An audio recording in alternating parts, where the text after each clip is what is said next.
4, 3, 2, 1.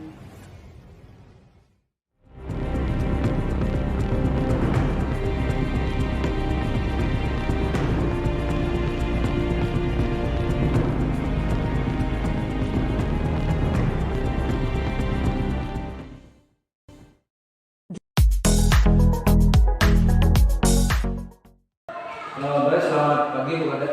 Selamat pagi Pak. Bagaimana kabar hari ini? Kabar saya baik. Nah, pada kali ini saya akan melakukan supervisi terkait dengan pembelajaran yang akan dilaksanakan. Nah, adapun supervisi itu nantinya bertujuan bagaimana meningkatkan potensi dalam proses pembelajaran yang akan dilaksanakan.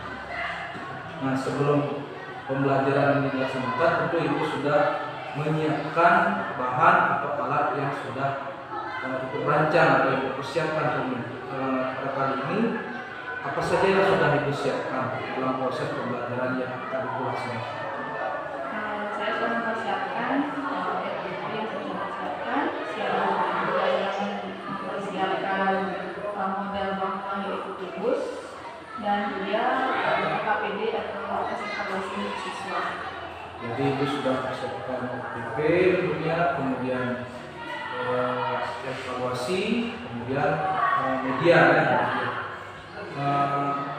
Pada pembelajaran nanti yang akan dilaksanakan, pada mata pelajaran apa dan materi apa yang akan Ibu ajarkan nanti di kelas?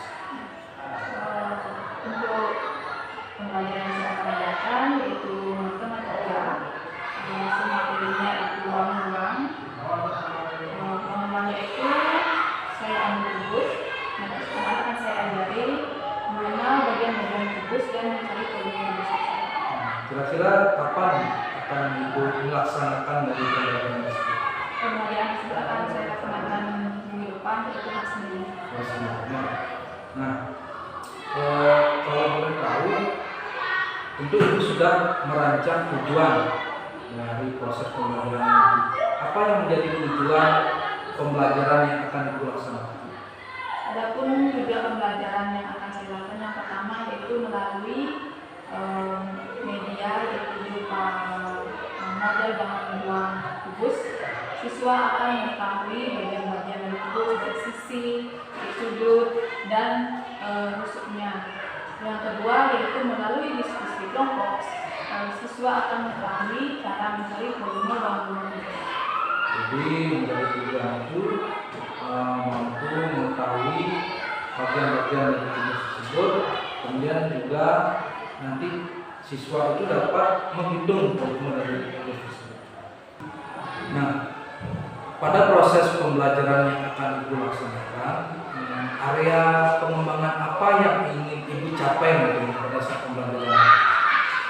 Baik Pak, yang pertama itu adalah pendidikan multi-arah di mana siswa mampu bertanya jawab dengan temannya dan itu juga bisa bertanya jawab dengan guru.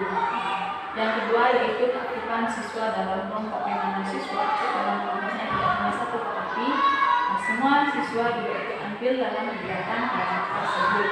Nah, yang ketiga yaitu siswa menjadi percaya diri dalam penyampaian hasil kerja kelompoknya. Jadi dalam pembelajaran nanti Ibu akan lebih terfokus pada tanya jawab multi-arah, kemudian keaktifan siswa dalam berkelompok, juga nanti hasil dari kelompok itu mampu dipresentasikan dengan penuh percaya diri seperti itu ya. Nah, dalam mewujudkan itu tentu Ibu sudah merancang sebuah strategi. Nah, pada pembelajaran nanti strategi apa yang akan Ibu lakukan dalam proses pembelajaran? Untuk strategi yang saya gunakan dalam pembelajaran itu saya akan menggunakan discovery learning dan pendekatan saintifik. Jadi dengan discovery learning, kemudian dengan pendekatan saintifik, itulah yang akan Ibu laksanakan nanti dalam pembelajaran. Nah, itu saja yang ingin saya ketahui dengan proses pembelajaran yang akan Ibu laksanakan. Berikutnya kita akan bertemu lagi di saat proses pembelajaran yang akan Ibu laksanakan sesuai dengan jadwal yang sudah kita sepakati. Terima kasih.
ingin bertemu, mungkin saja ada yang ingin disampaikan atau bagaimana, mungkin apa tujuan dari Ibu Kadek sekarang pada percakapan atau pada pertemuan ini?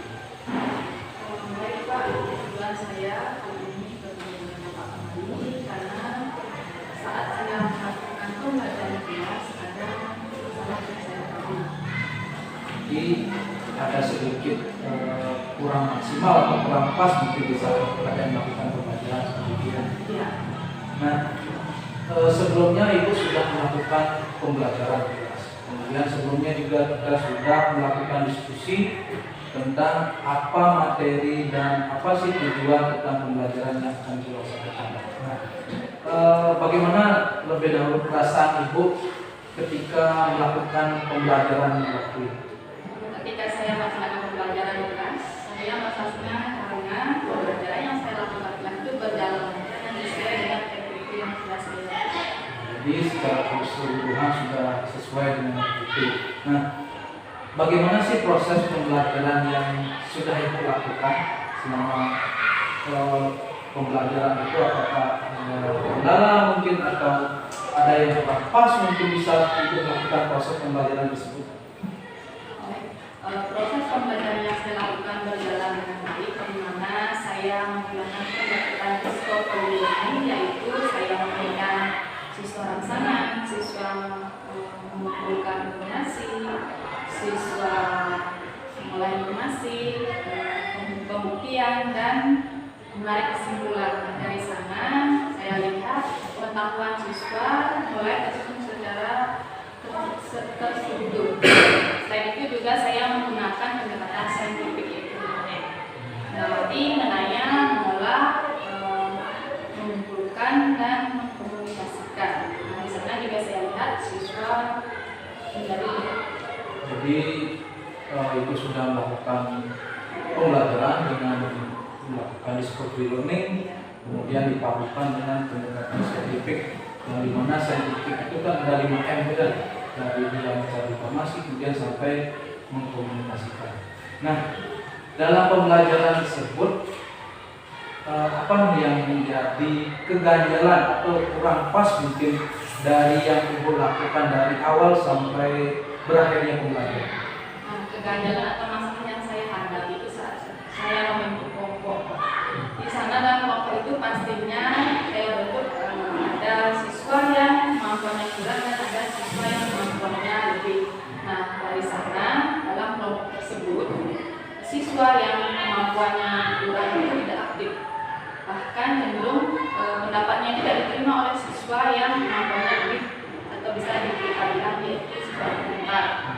Nah, jadi di saat dia sudah bekerja secara berkelompok itu terlihat kurang aktif antara siswa yang punya kemampuan baik dengan siswa yang kemampuannya kurang dan mungkin saja entah itu tidak dipercayai dan seperti itu mungkin yang terjadi. Seperti itu ya yang terjadi.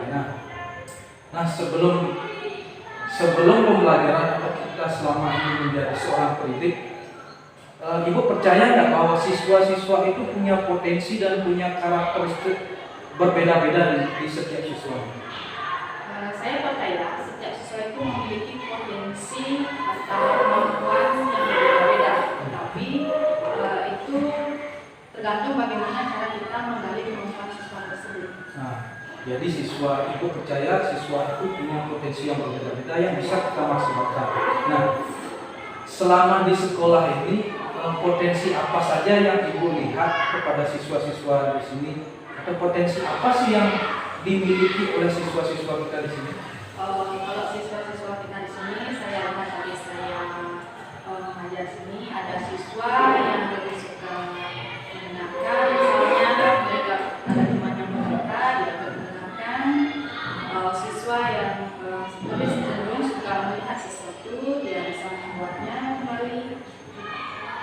Berarti siswa itu punya potensi yang berbeda, ada yang lewat mendengarkan saja dia bergerak, ada yang bergerak aktif mungkin ya, kemudian juga mungkin saja bisa menggunakan lebih dia ke audio visual. Nah, melihat berangkat dari potensi yang dimiliki siswa, ada yang melihat saja, ada yang mendengar, atau ada yang melihat langsung. Nah, kira-kira kalau itu dilaksanakan dalam pembelajaran atau dari potensi yang berbeda itu, apakah kita bisa inputkan dalam pembelajaran, terutama dalam berkelompok? Tentu saja mungkin bisa Pak. Misalnya dalam pilihan kelompok kita biarkan siswa itu memilih kelompoknya, atau kita kelompokkan sesuai dengan potensinya. Misalnya siswa yang kinestik, nah misalnya seperti saya kemarin menggunakan materi umpan yang kinestik itu bisa kita berikan jaring-jaring kubus sehingga dia bisa bergerak membentuk atau membuat pola kubus.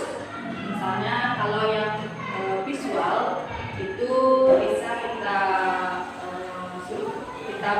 berikan dia waktu ke perpustakaan mencari buku tentang bangun ruang tersebut, atau juga bisa menggunakan buku pelajaran yang sedang mereka bawa. Kalau audio visual kita kelompokkan menjadi satu, kita berikan laptop, kita carikan sebuah video tentang bangun ruang tersebut. Jadi kita kelompokkan masing-masing sesuai dengan minatnya. Berarti yang visual kita lihat perpustakaan seperti itu, kemudian yang audiovisual kita berikan gambar atau berikan video, kemudian estetik kita berikan sebuah jaring-jaring bangun ruang misalnya seperti kubus atau balok. Jadi dia bekerja dalam kelompoknya berdasarkan minatnya. Sehingga apakah Ibu yakin ketika semua itu dilaksanakan, kita bagi sekarang kelompok sesuai dengan bapaknya, apakah Ibu yakin siswa-siswa itu akan aktif atau siswa itu mampu maksimal dalam belajar? Saya yakin mampu maksimal karena siswa itu menjadi senang belajar, karena mereka belajar sesuai dengan minat mereka. Misalnya kinestik mereka bisa membuat dari tubuh, atau yang bisa melihat langsung melalui video. Kalau seperti itu, apakah alat-alat atau sarana di sekolah ini cukup untuk melakukan pembelajaran dengan metode seperti itu? Untuk alat atau medianya cukup Pak, karena kita juga memiliki Chromebook yang bisa mengakses siswa. Chromebook, kemudian kalau di perpus apakah masih banyak ada referensi atau gambar-gambar? Kalau di perpus itu ada beberapa buku dan juga ada media-media seperti misalnya gambar. Berarti itu bisa dimaksimalkan. Berarti pembelajaran itu nanti tergantung dari bakat dan minatnya. Berarti sudah mengarah ke diferensiasi. Nah, dari pembelajaran yang akan dilaksanakan, mengelompokkan siswa berdasarkan minat, berdasarkan profil siswa tersebut. Nah, kira-kira dari rank 0 sampai 100, kira-kira capaian kesuksesannya sampai berapa kira-kira kalau itu masalah pembelajaran? Untuk capaian atau lainnya, saya rasa 80% karena dalam kelompok tersebut siswa sudah bekerja sesuai dengan profilnya.